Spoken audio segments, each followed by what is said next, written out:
Muy claramente y casi que en letras mayúsculas dice la Biblia, no matarás. Es el quinto mandamiento según la Iglesia Católica. Este parte del respeto por la vida del prójimo y de no permitir que la ira tome el control de nuestras vidas. Pero, al parecer, este mandamiento pasó de agache cuando fue aprobada por la Iglesia la creación de una orden militar que tendría como objetivo proteger las vidas de todos los cristianos que peregrinaban a Jerusalén. ¿Matar en nombre de Dios? Pues sí amigos, algo así hacían estos caballeros, pero este no fue ni de cerca uno de los motivos por los que la Orden del Temple fue disuelta, sino por crímenes que ante los ojos de cualquier buen católico se verían como imperdonables. Mi nombre es Rafael Peraza y esto es La caída de los caballeros templarios.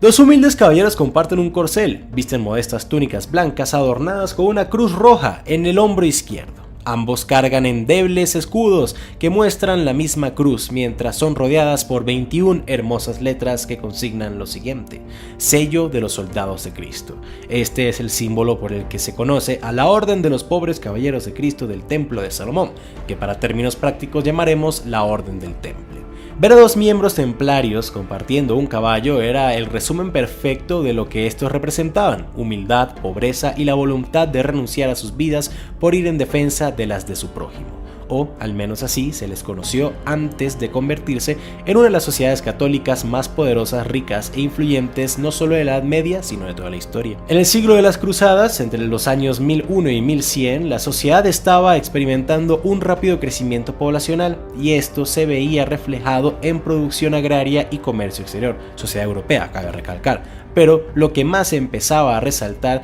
era la veloz expansión del sentimiento religioso, ese mismo que había movido a muchos creyentes a peregrinar a lugares santos, así esto les costara la vida. Las cabezas de la sociedad, como lo era la realeza, los pontífices y demás privilegiados de la época, se dejaron seducir por el discurso de las riquezas y recompensas espirituales, lo que los llevó a respaldar la propuesta del Papa Urbano II de una expedición militar a Jerusalén,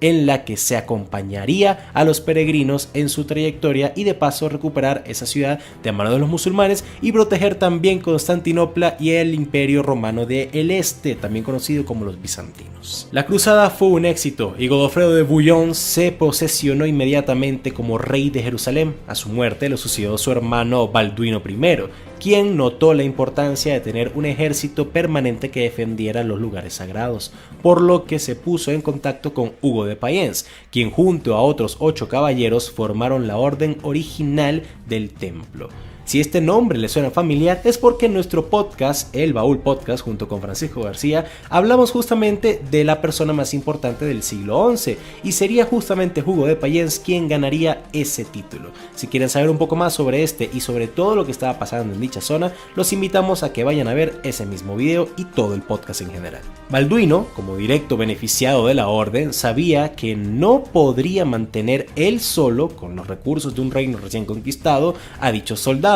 por lo que se puso en la tarea de escribir a los reyes de las ciudades más exitosas y espirituales de Europa para contarles de la creación de una orden que cuidaría de los peregrinos por todo el continente, les permitiría llegar vivos, sanos y salvos a otros lugares santos y que sería un grupo netamente dedicado a adorar a Dios. El único requisito que debían cumplir como reyes para disponer de los servicios de estos caballeros era aportar económicamente a su manutención. La respuesta fue inmediata y tuvo mayor acogida de lo que el rey Balduino podría haber esperado en algún momento. Y con el respaldo de otros reinos se formó la Orden de los Pobres Caballeros de Cristo del Templo de Salomón. Este nombre nos da los detalles de dónde se ubicaron estos 9 templarios originales. Tras coincidencialmente 9 años de su creación, en 1129, la fama de los caballeros crece. Los cuentos en los que se evidencia su humildad y capacidad de dar a los necesitados recorren por todos los reinos. Algunos ciudadanos testifican que los veían vestir con telas donadas por otros creyentes y que pese a no tener nada eran tan valientes como para arriesgar sus vidas por proteger a todos los hijos de Dios. Estas historias se extienden por toda Europa, dándoles el favor de la población y de las élites que los sostenían. Poco a poco los caballeros van ganando más que simpatía, pues las donaciones crecen, el aporte de los reyes igual, y los humildes miembros de la orden que compartían caballo ahora tienen a su disposición hasta 3 corceles para cada uno. pero algo empieza a pasar dentro de la iglesia que hace reorganizar los privilegios de dicha orden. Uno de los grandes secretos de la humanidad y que permanece escondido en las profundidades de la Edad Media es el tesoro oculto en el Templo de Salomón. ¿Qué es este tesoro? Realmente nadie sabe a ciencia cierta, pero en la mayoría de las versiones se habla del Santo Grial. Se cree que cuando los caballeros llegaron a este lugar y empezaron a recorrerlo, se encontraron con varios planos que conducían a lugares no documentados. Uno de ellos mostraba una especie de búsqueda del tesoro. Todo indica que esos planos los condujeron a un lugar bajo el templo en el que estaba oculto el mayor mito de la iglesia cristiana. Sobre el Santo Grial existen muchas teorías, unas que indican que fue la copa usada por Jesucristo en la última cena, otras hablan de la lanza con la que fue atravesado Jesús en su crucifixión. Distintas versiones señalan la cabeza de un santo incluso, pero la que más emoción genera es la posibilidad de una descendencia real del linaje de Jesús y María Magdalena. Comenten si les gustaría un video explicando más sobre el Santo Grial o incluso el posible hijo de Cristo. De acuerdo con las versiones más conspirativas, el conocimiento de ese secreto es el que habría provocado que el Papa se diera a darles excepciones y beneficios a los caballeros templarios, pues luego de una reunión a puerta cerrada entre las cabezas de las élites Hugo de Payén y el sumo pontífice, el trato hacia los caballeros templarios cambió radicalmente. Les dieron autonomía en su forma, estructura y prácticas, les dieron jurisdicción en más terrenos, podían recaudar bienes y dinero de la forma que les pareciera más adecuada, se les permitía construir fortalezas e iglesias donde quisieran, tenían más independencia, poder y solo debían rendirle cuentas al Papa y nadie más. Eso sí, les entregaron también un reglamento con más de 600 artículos en los que estaba especificado el estilo de vida que debían tener, que incluía cosas como su alimentación, vestimenta, cantidad de veces que debían orar al día, celibato, comportamientos permitidos entre hermanos y demás. Con estas reglas, que realmente no eran 100% obligatorias, y todas las excepciones concedidas por la Iglesia y el Estado, la Orden empezó a recibir muchos nuevos miembros de todos los lugares de Europa. Francia, el Sacro Imperio Romano, Inglaterra, Escocia y de toda Iberia aportaron la mayoría de nuevos ingresados. Era solo cuestión de tiempo para que su expansión y acumulación de bienes los llevara a ser la sociedad más rica de Europa. En su momento de mayor éxito, los templarios crearon el sistema económico del que derivan los cheques y realmente los bancos. En 1185, los caballeros construyeron estratégicamente el Temple Church, o la iglesia del templo, que se convertiría en hogar de los caballeros templarios en Londres, pero más que eso, es reconocido como el primer banco de la historia. El sistema les funcionaba porque la orden operaba como todo un conjunto, toda una sociedad que rendía culto a Dios y que estaba en todo el continente, por lo que sus finanzas no se registraban de forma individual. La iglesia del templo empezó a servir como un lugar seguro en el que el clero, los señores feudales, los vasallos y demás personas podían guardar sus bienes y tener la certeza de que no serían robados. Todo este panorama tan servicial por solamente 10% de interés. Los intereses eran un concepto que para esa época estaban mal vistos porque se interpretaba como una forma de manipular el dinero de los cristianos, pero en el caso de esta orden fue distinto, porque como era una sociedad que operaba en nombre de Dios, los cristianos lo vieron como una manera de dar un diezmo y contribuir a un grupo pobre y humilde que solo buscaba defender una causa espiritual. Lo que inició como un templo se convirtió en una red de bancos por Europa que incluso dio inicio a los cheques. Si un peregrino depositaba una cantidad de dinero, los caballeros le daban una especie de certificado con el que podía retirar cierto monto en otra de las sedes de la orden en cualquier país del continente. Esto, sumado a un sistema de préstamos, hizo que la fortuna de los templarios creciera y creciera. La orden del templo empezó a centrarse en el dinero, los préstamos, los bienes, en extender la red de bancos, en comprar propiedades, caballos y muchas cosas más, todo en nombre de Dios. Y dejaron de lado su trabajo principal, defender los lugares sagrados. Así, los caballeros fueron sentenciando su propio fin. El 4 de julio de 1187, la Orden del Templo se enfrentó al ejército egipcio del sultán Saladino por el control de Jerusalén, y la derrota fue estruendosa. Este fue el inicio del fin, ya que empezaron a brotar dudas. ¿Habían perdido práctica por estar enfocados en el dinero? ¿Los lujos los estaban perjudiciando? ¿Dios les había quitado su bendición como castigo? Y esta última fue la que más eco tuvo.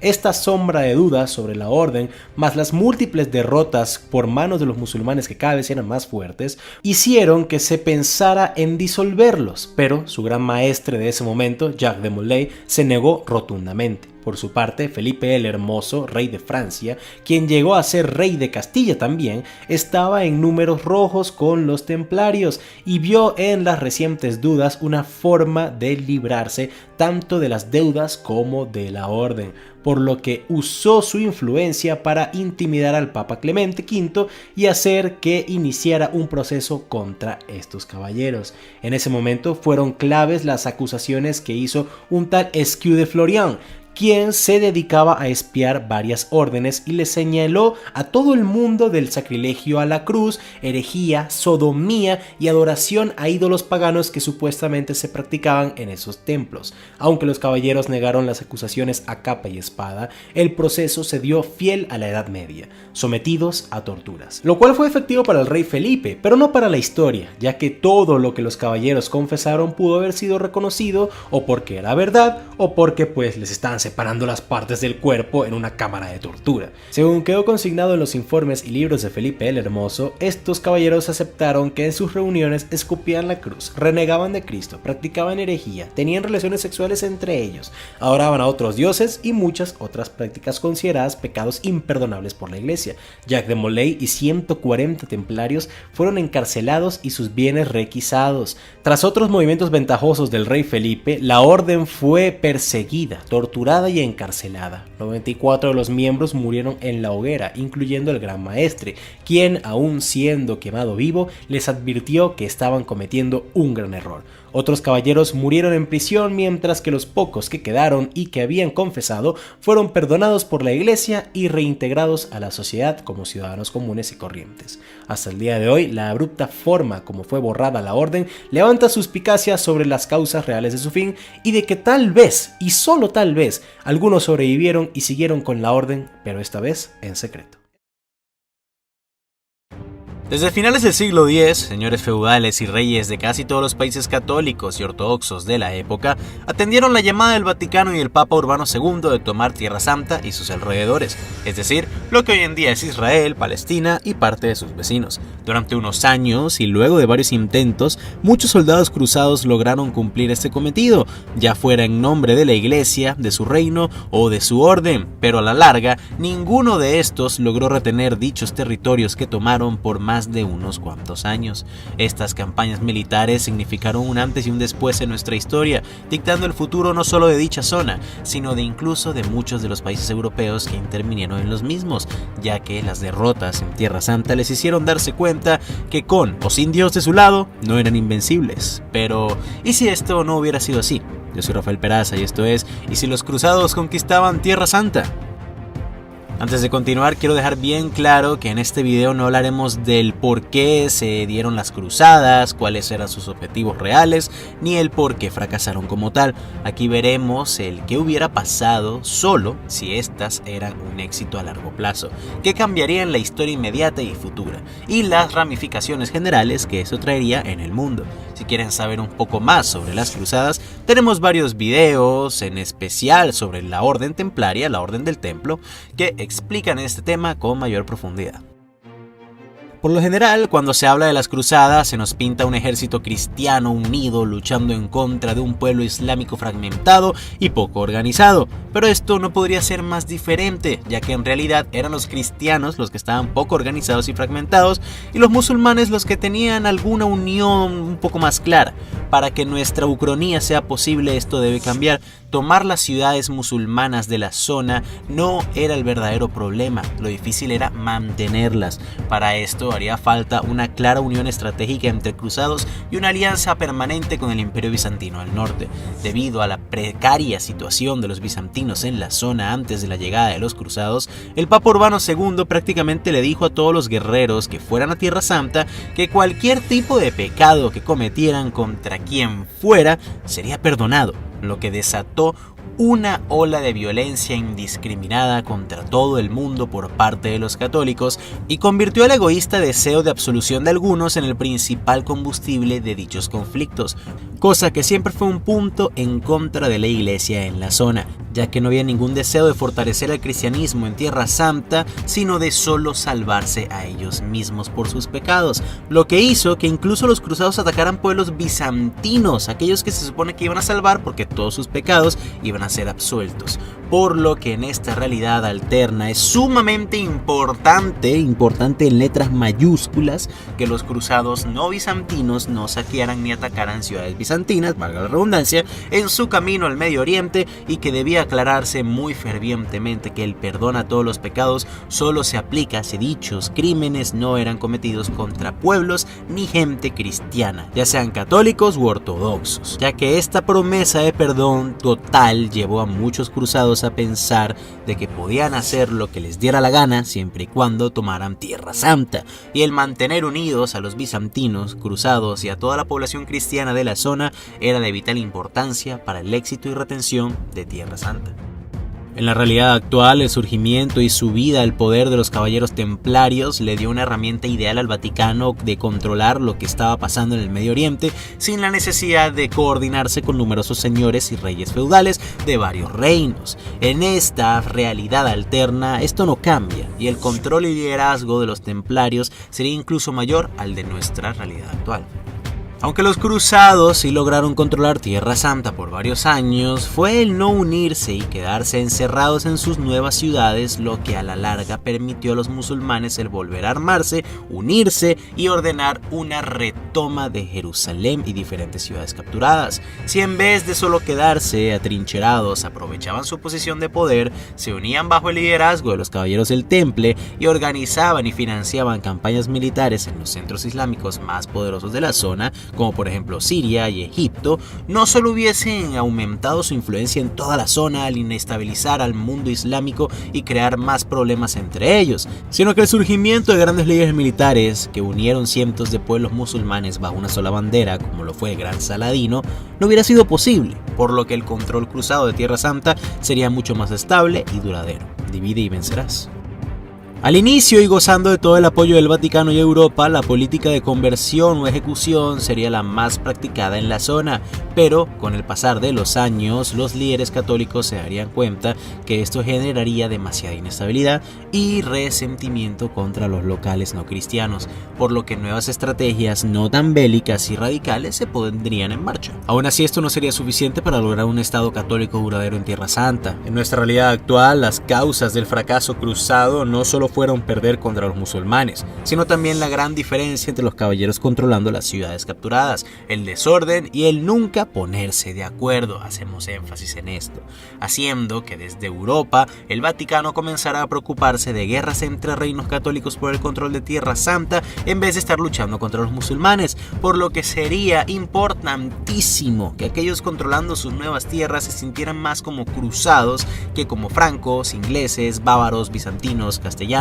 o de cualquier otro reino del que hayan llegado. Entonces, ¿qué se podría hacer? Pues de la mano de los caballeros templarios se les daría el honor, entre comillas, a los hijos de los caballeros y señores controlando Tierra Santa de unirse a la Orden del Temple para convertirse en los mejores guerreros del mundo, ganar mucho dinero, poder, tierras y de ser adoctrinados para servir los intereses de la Orden, los suyos y los del catolicismo como tal, en vez de aquellos de sus padres y tierras natales, lo que a la larga haría que toda Tierra Santa se convirtiera en lo que Malta alguna vez fue en nuestra realidad actual, un bastión templario, un estado independiente de esta orden que sí duraría y tendría mucho más poder que cualquier otro reino del viejo continente.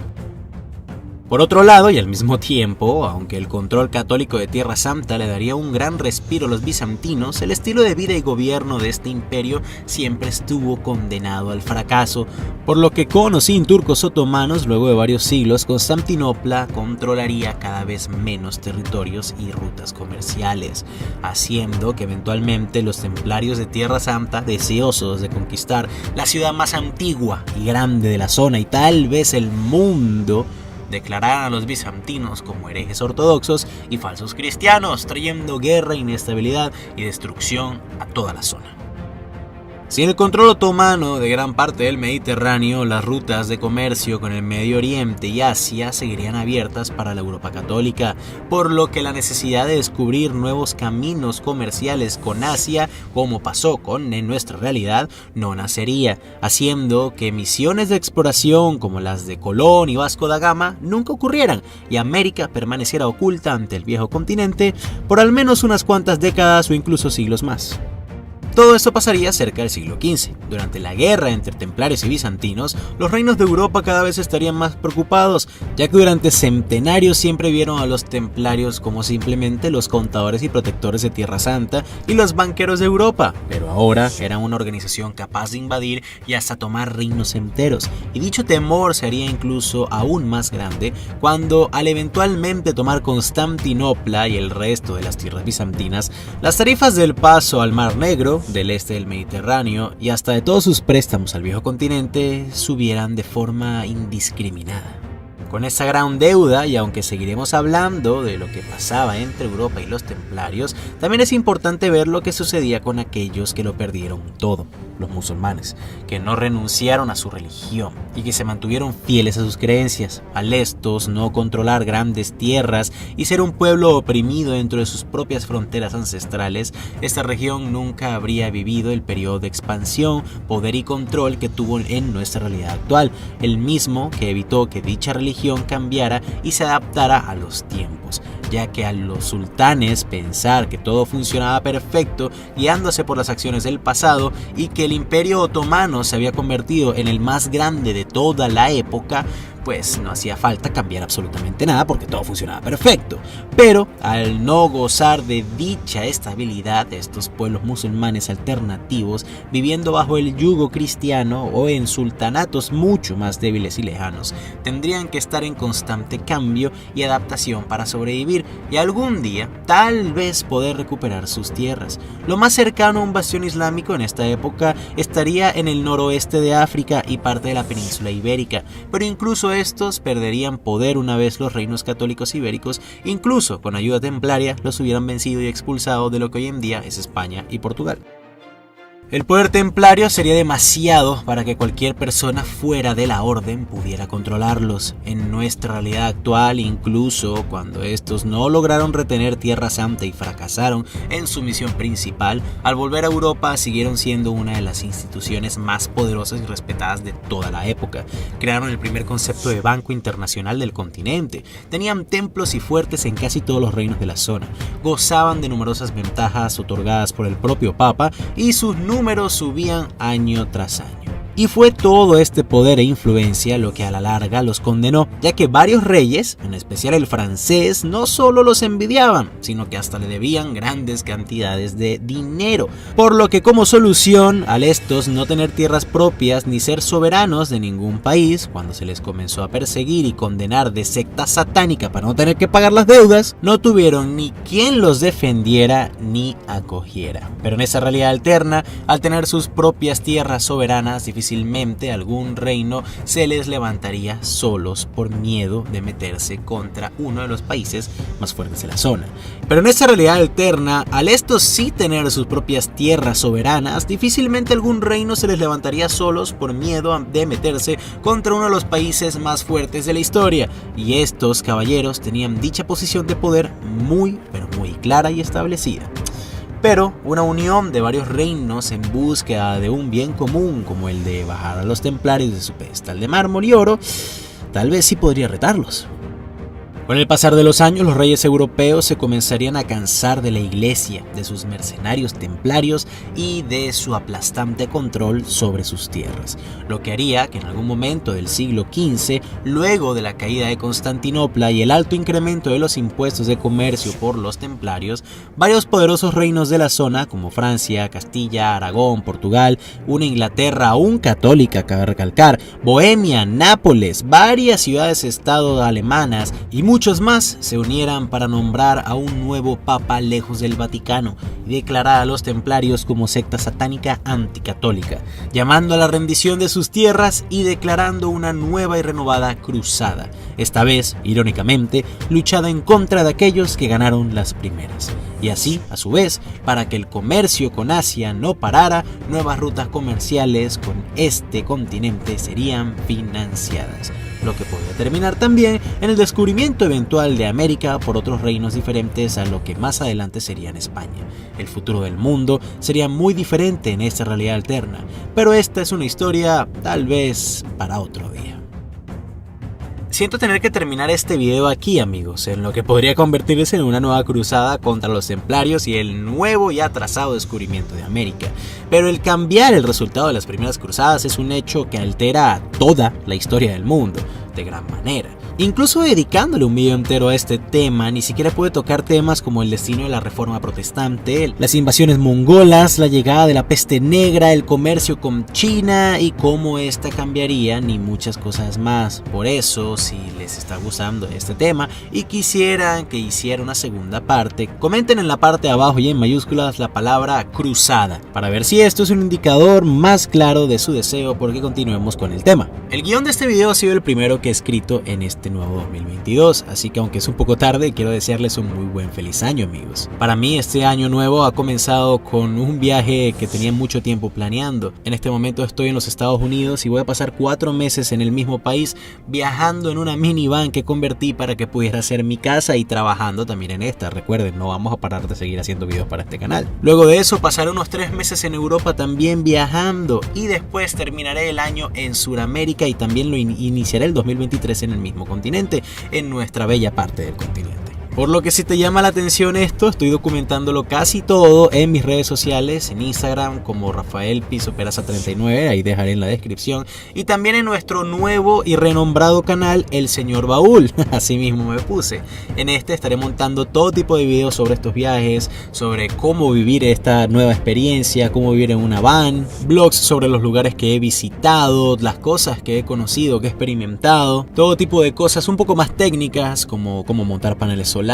como cambiar una llanta incluso, que mucha gente no sabe, y todo tipo de fotos y videos espectaculares de los grandes y inmensos paisajes que estoy conociendo. Así que si de nuevo te llama esto la atención, puedes suscribirte, si no lo estás ya, a nuestro canal El Señor Baúl y seguirnos ahí porque estaré publicando todo tipo de videos interesantísimos. Ya he publicado varios incluso, y espero también poder escuchar de ustedes en esa misma red. Así que los espero a todos, mis amigos. Por alguna razón YouTube no está notificando a todo el mundo sobre cuando montamos nuevos videos, así que activa la campana de notificaciones para que no te pierdas ninguno de nuestros trabajos. Así como muchos se podrán haber dado cuenta, la verdad es que últimamente los números de muchísimos canales en YouTube, incluyendo el nuestro, han estado cayendo bastante, lo que ha perjudicado significativamente nuestra habilidad de hacer más videos, ya que una vez más, tanto la investigación como la escritura del guión y la producción del video ahora recaen netamente en mí, en vez de en el equipo de 4 personas que manejábamos desde inicios del año pasado.